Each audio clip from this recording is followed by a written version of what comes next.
Oke, kalian pasti udah dengar tentang Indonesia Emas 2045. Itu sebenarnya adalah visi kita untuk menjadi negara yang maju di tahun 2045. Cuman gue berharap ini berjalan mulus ya, tapi ada satu generasi yang sering jadi sorotan sebagai penghambat utama dari pencapaian suksesnya Indonesia Emas tahun 2045. Kalian pasti tahu, yaps, yaitu Gen Z. Dan agar kalian gak salah paham, oh ini salahnya Gen Z, generasi yang lemah, dan apapun itu, gue taruh jawabannya di segmen ke-6 dan akhir. Jadi gue saranin tonton sampai selesai. Cuman sebelum itu, kita harus paham dulu segmen pertama. Apa itu Indonesia Emas tahun 2045?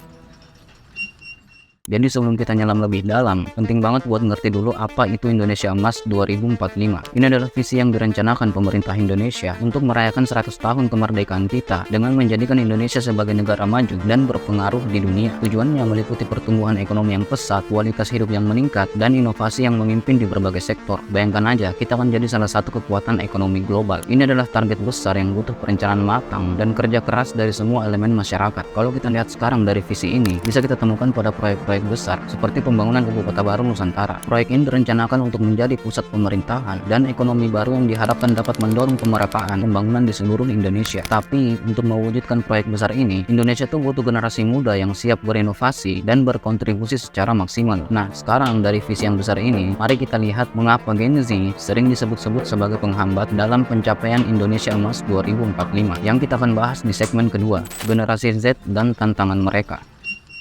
Sebelumnya kalian harus paham, Gen Z itu mereka yang lahir antara tahun 1997 hingga 2012.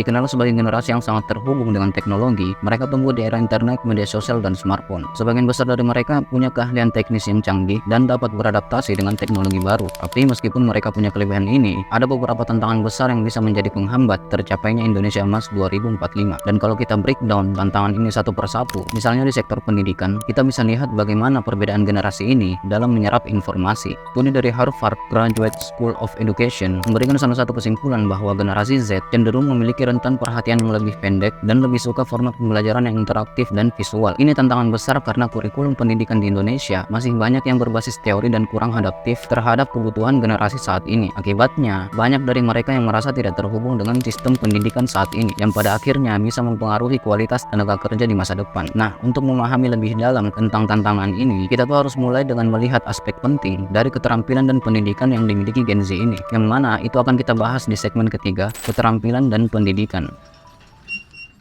Oke, pertama mari kita bahas soal keterampilan dan pendidikan. Banyak dari Gen Z yang lebih suka solusi yang cepat dan teknologi yang instan. Generasi ini tuh cenderung kurang fokus pada pengembangan keterampilan mendalam yang diperlukan di dunia kerja yang semakin kompleks. Misalnya, keterampilan soft skill seperti kepemimpinan, komunikasi, dan pemecahan masalah itu sering terabaikan. Ini tuh yang penting banget karena dunia kerja di masa depan akan membutuhkan keterampilan yang lebih holistik dan tidak hanya bergantung pada keterampilan teknis saja. Sebagai contoh, kita bisa melihat saat ini begitu banyak perusahaan Indonesia merasa lulusan baru kurang memiliki keterampilan soft skill yang diperlukan untuk berkolaborasi dan berinovasi di tempat kerja. Bahkan di sektor teknologi di mana Gen Z seharusnya unggul, kurangnya keterampilan interpersonal seringkali menjadi hambatan dalam pengembangan karir mereka. Jadi ini menggarisbawahi betapa pentingnya untuk tidak hanya fokus pada keterampilan teknis saja, tetapi juga pada pengembangan karakter dan kemampuan berkomunikasi yang baik. Namun tantangan keterampilan ini itu bukan satu-satunya masalah yang dihadapi Gen Z. Kita juga harus memperhatikan hal-hal lain yang mereka hadapi yang akan kita bahas di segmen keempat, kesenjangan antara harapan dan realitas.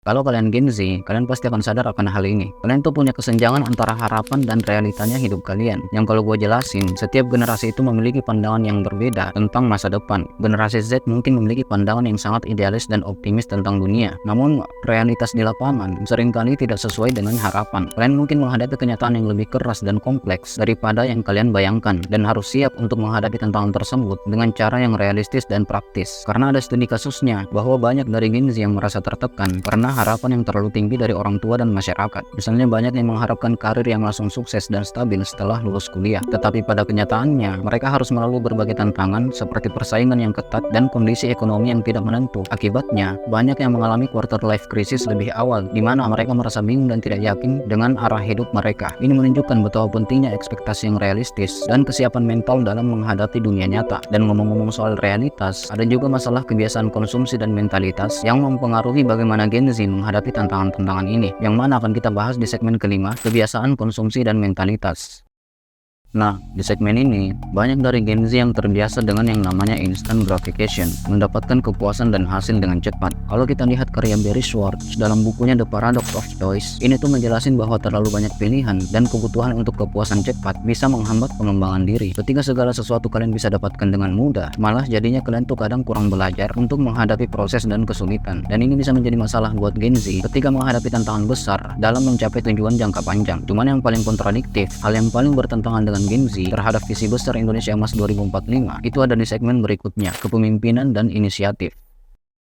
Generasi Z itu seringkali dikritik karena kurangnya inisiatif dan kepemimpinan, cenderung memilih stabilitas dan kenyamanan daripada mengambil resiko. Padahal untuk mendorong kemajuan dan inovasi, kita butuh generasi yang berani mengambil langkah besar dan memimpin perubahan. Gua nggak bilang ini semua ya, tetapi secara survei dan rata-rata emang gitu. Artinya Gen Z itu perlu banyak belajar untuk lebih proaktif, mengambil inisiatif, dan tidak takut untuk mencoba hal-hal baru. Buat realitanya, ini cukup kontradiktif, bertentangan dengan visi besar yang ada. Karena rata-rata, gua ulangi lagi nggak semua, rata-rata dari Gen Z itu lebih suka bekerja di perusahaan besar yang menawarkan keamanan kerja daripada memulai usaha sendiri, menandakan hanya sedikit dari mereka yang tertarik untuk memulai bisnis mereka sendiri atau terlibat dalam proyek-proyek inovatif yang berisiko tinggi. Ini menunjukkan perlunya dorongan untuk mengembangkan sikap kewirausahaan dan kepemimpinan di kalangan generasi ini. Kalau kata Warren Bennis, kepemimpinan adalah kapasitas untuk menerjemahkan visi menjadi kenyataan. Maka untuk menyatakan Indonesia Emas 2045 perlu orang-orang dengan jiwa pemimpin. Cuman meski banyak tantangan yang dihadapi, bukan berarti Indonesia Emas itu akan gagal terwujud. Dan ini akan kita bahas di segmen terakhir, solusi dan harapan.